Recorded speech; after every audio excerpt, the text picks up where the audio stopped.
Hello दोस्तों, good morning, Radhe Radhe. कैसे हो आप सभी लोग? आशा करती हूँ आप सभी लोग बहुत अच्छे होगे, मस्त होगे, अपने जीवन में खुश होगे। स्वागत है फ्रेंड्स आप सभी का आपके अपने यूट्यूब चैनल पर। तो फ्रेंड्स आज दिन रविवार है, तारीख है 12 जनवरी और यह है सुबह का टाइम है। इस वक्त अभी सुबह के 8 बज रहे हैं। तो सुबह 7 बजे के करीब आज मैं सो के उठी हूँ, यानी कि लेट में, क्योंकि घर में मेहमान हैं तो रात में काफ़ी देर तक बात करते रहे। तो सुबह 7 बजे उठी हूँ और आज जो मौसम है ना, चारों तरफ कोहरा है, धुंध सी छाई हुई है और अभी यानी कि उजाला भी नहीं हुआ है और ठंडी बहुत तेज़ है। तो क्या है ना, इससे पता ही नहीं चल रहा था कि सुबह 7 बज रहे हैं या फिर 8 बज गए। तो 7 बजे उठे और उठने के बाद जो है झाड़ू वगैरह पूरे घर में लग गई है। झाड़ू लगाने के बाद ब्रश, तो पूरे घर की झाड़ू लगाने के बाद ब्रश वगैरह करके और अभी मैं आ गई हूँ रसोई में। तो यहाँ पर अभी मैं चाय चढ़ा देती हूँ। तो मेरे लिए चाय बन गई थी और यहाँ पर अभी मैंने दूध वाली चाय चढ़ा दी हूँ अम्मा जी और हस्बैंड जी और दीदी के लिए। तो यहाँ दूध वाली चाय बन रही है। साथ ही यहाँ पर मैं मूंगफली जो है ना, इसे भून रही हूँ। आज नाश्ता बनेगा क्योंकि संडे है, तो संडे के दिन मैं नाश्ता बना लेती हूँ। तो आज इडली बना रही हूँ, रवा इडली, और बहुत दिन हो गए रवा इडली मैंने नहीं बनाई थी। तो यहाँ पर मूंगफली को भून के एक साइड रख दी हूँ मैंने, वो ठंडी हो रही है। इतने में यहाँ पर चाय भी बन गई है।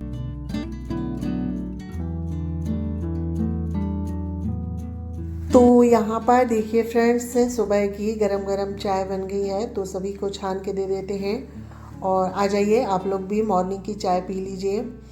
तो यहाँ पर चाय मैंने सभी को छान के दे दिया है और इसके बाद मैं लग गई हूँ इडली बनाने के लिए।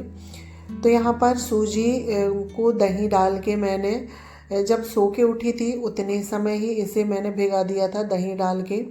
तो ये अच्छे से फूल गई है और अब इसमें हम स्वाद के अनुसार नमक और एक पैकेट इनो ऐड करेंगे और थोड़ा सा पानी डाल के इसे मिक्स करके और हम इसे स्टीम होने के लिए रख देते हैं। तो यहाँ पर जितने भी इडली के सांचे हैं सभी में मैंने थोड़ा सा रिफाइंड ऑयल लगा लिया है और इसके बाद एक एक दो दो चम्मच जितनी भी इडली के सांचे हैं उनमें हम भर के इडली को स्टीम करने के लिए रख देते हैं। तो इडली बनते तक फिर जो है मैं चटनी बनाने की तैयारी कर लूँगी।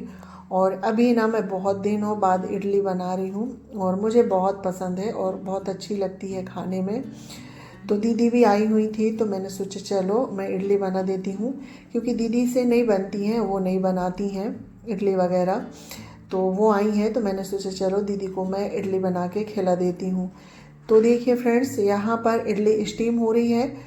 जब तक जो हमने मूंगफली को रोस्ट करके रखे थे तो इनके छिलके उतार लेते हैं और छिलके निकालने के बाद इसे मैंने सूपे की सहायता से ही फटक लिया है।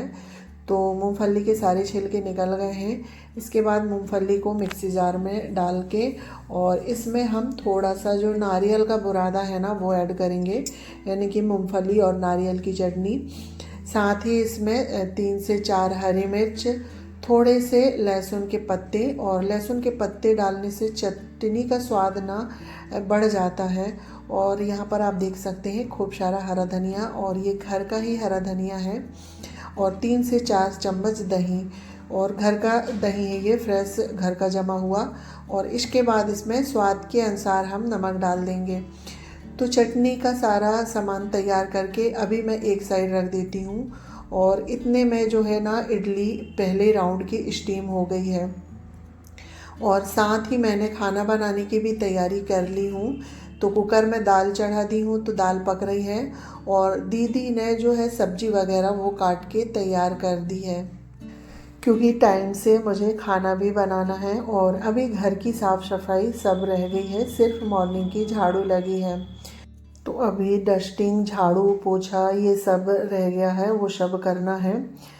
क्योंकि ठंडी भी ज़्यादा है, सुबह लेट भी उठे हैं और मेहमान रहते हैं ना, तो थोड़ा सा रूटीन ऊपर नीचे हो जाता है, काम आगे पीछे।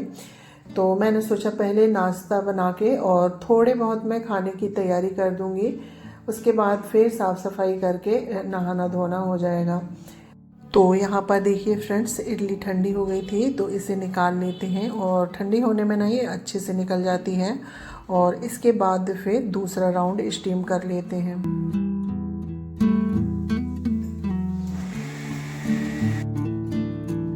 तो देखिए फ्रेंड्स, इडली स्टीम हो रही है, जब तक जो है मैं चटनी पीस लेती हूँ। तो यहाँ पर जो है चटनी पीस के तैयार हो गई है, और इडली भी बस एक राउंड की बची है, बाकी पूरी एक साथ मैंने स्टीम कर ली है। और अब चटनी में तड़का लगाना है। तो यहाँ पर चटनी को मैंने पतीले में निकाल दी हूँ, और कढ़ाई में ही तड़का लगा रही हूँ, क्योंकि ये वाली जो कढ़ाई है इसी में हम फिर सब्जी बना लेंगे। तो तेल डाल के खड़ी मिर्च, राई, कड़ी पत्ता से हम तड़का लगा देते हैं। तो यहाँ पर देखिए तड़का तैयार हो गया था, इसे चटनी में डाल देते हैं। और देखने में कितनी अच्छी दिख रही है ना चटनी, और खाने में बहुत ही टेस्टी लगी थी, और दीदी को ना बहुत पसंद आई। तो यहाँ चटनी बन गई थी, इतने में ही सारी इडली बन गई है। तो ये देखिए प्लेट लग गई है। आ जाइए आप लोग भी खा लीजिए, और खा के बताइएगा कि चटनी और इडली कैसी बनी है। और मुझे तो बहुत अच्छी लगी थी, आप लोगों को कैसी लगी ये खा के ज़रूर बताइएगा। तो देखिए फ्रेंड्स, यहाँ पर सबका नाश्ता हो गया था। नाश्ता करने के बाद मैंने सब्जी भी फ्राई कर दी हूँ, सब्जी बन रही है। जब तक जो बर्तन निकले थे ना नाश्ता के, वो धुल लेते हैं। और देख सकते हैं आप, टोकना भर बर्तन है, तो यहाँ पर सारे बर्तन धुल देते हैं। और धुलने के बाद सिंक के आसपास टाइल्स वगैरह है वो मैं साफ़ कर देती हूँ। और अभी अच्छे से साफ़ नहीं करूँगी, क्योंकि 1 घंटे बाद फिर हमारा जो है ना खाना हो जाएगा। तो फिर साथ ही साथ अच्छे से गैस काउंटर वगैरह की सफाई करेंगे, क्योंकि अभी मैं रोटी नहीं बना रही हूँ, सिर्फ दाल सब्जी बस बना रही हूँ। रोटियाँ जब खाने लगेंगे तभी गरम गरम बनाऊँगी, क्योंकि सर्दियों में ना रोटी बना के रख लो तो फिर ठंडी हो जाती है। तो देखिए फ्रेंड्स, बर्तन वगैरह सब धुल गए थे, और इतने में सब्जी भी बन गई थी। तो मेरा आधा काम हो गया था लंच का भी। तो अब आ जाते हैं घर की साफ़ सफाई करने में। और अभी दीदी लोग नहा रही हैं, और अम्मा जी भी नहाने गई हैं, हस्बैंड जी नहा के पूजा कर रहे हैं। तो सब अपने अपने काम में लगे हैं। और घर में मेहमान रहते हैं ना, तो रूटीन थोड़ा सा आगे पीछे हो ही जाता है, क्योंकि रात में देर रात तक जागो, फिर सुबह थोड़ा लेट उठना, और उसके हिसाब से फिर काम मेरे आगे पीछे इसी तरह से कर लेती हूँ।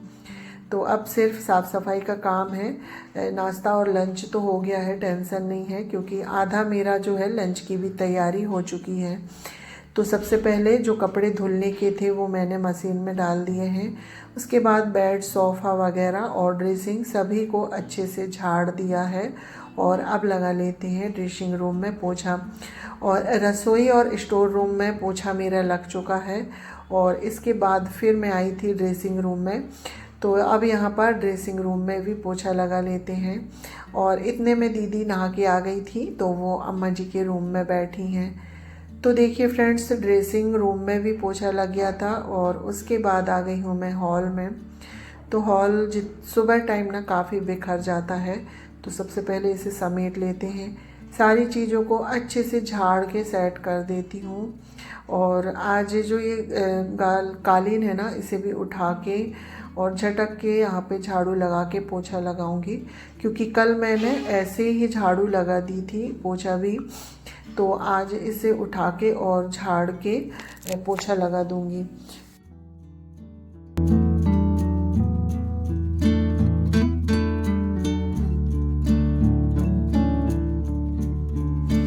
तो फ्रेंड्स, आप लोगों को आज का वीडियो कैसा लगा, प्यारा सा कमेंट ज़रूर करिएगा। और जो भी माता बहन मेरे चैनल पर पहली बार आ रहे हैं, तो चैनल को सब्सक्राइब करके अपना प्यार और सपोर्ट ऐसे ही बनाए रखिएगा।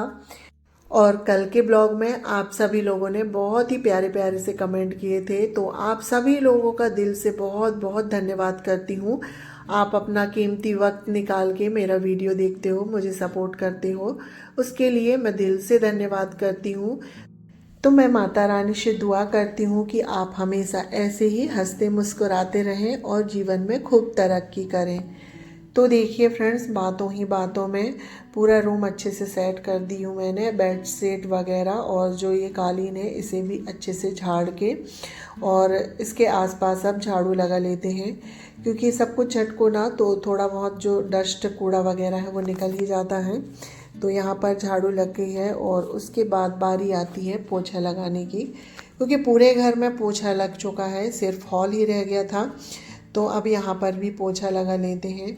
तो पहले मैं जहाँ पर ये कॉलिन बिछा है इस साइड पोछा मार देती हूँ, तो ये सूख जाएगा। उसके बाद फिर पूरे हॉल में, तो यहाँ पर पोछा लग गया है। उसके बाद अब हॉल में लगा लेते हैं पूरे में पोछा अच्छे से। और एक बार पोछा लग जाता है ना तो घर बिल्कुल साफ़ हो जाता है, एक चमक सी आ जाती है और पूरे दिन के लिए घर साफ़ हो जाता है।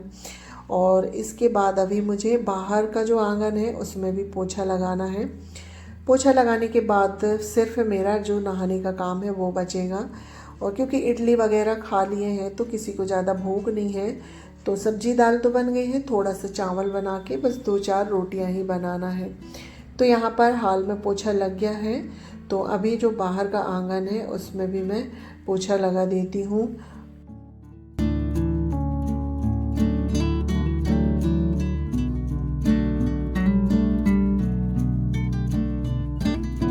तो यहाँ पर देखिए फ्रेंड्स, अंदर पोछा लग गया था और बाहर अभी मैंने आंगन में, आधे आंगन में ही पोछा लगाया है। बेसिंग की साइड नहीं लगाई हूँ क्योंकि अभी मुझे बेसिंग साफ़ करनी है। तो उससे पहले मैंने सोचा हॉल सूख गया है तो यहाँ पर जो कालीन है इसे बिछा देते हैं।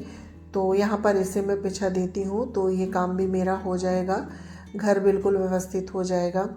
तो यहाँ पर कालीन बिछ गया है और एक बार जब घर साफ़ सुथरा होता है ना तो देखने में बहुत अच्छा लगता है। तो मेरा सारा काम अंदर का हो गया था। उसके बाद मैं आ गई थी बाहर। तो सबसे पहले वॉश बेसिन साफ़ करूँगी। इसे साफ़ करो तो थोड़ा बहुत पानी फिर नीचे गिरता है, तो बस आधा जो आंगन है वही रह गया है मेरा पोछा लगाने के लिए। तो यहाँ पर वॉश बेसिन साफ़ हो गया था। इसके बाद अब यहाँ पर लगा देते हैं पोछा, और यहाँ पर जो है साफ़ सफाई का काम मेरा पूरा होता है। इसके बाद फिर मैं चली जाऊँगी नहाने के लिए। तो देखिए फ्रेंड्स, इसके बाद मैं आ गई थी नहा के, और नहा के आने के बाद अब जो थोड़ा सा रात का चावल बचा हुआ है तो इसको मैं जीरा फ्राई कर लेती हूँ। आटा भी लगा के रख ली हूँ मैंने, सिर्फ रोटियां बनाना है। और खाना खा पी के हमको आज कहीं जाना है दीदी के साथ बैठने के लिए। तो चलिए फ्रेंड्स, आज का ब्लॉग यहीं पर एंड करती हूँ। मिलती हूँ नेक्स्ट ब्लॉग में। जब तक के लिए बाय बाय, टेक केयर।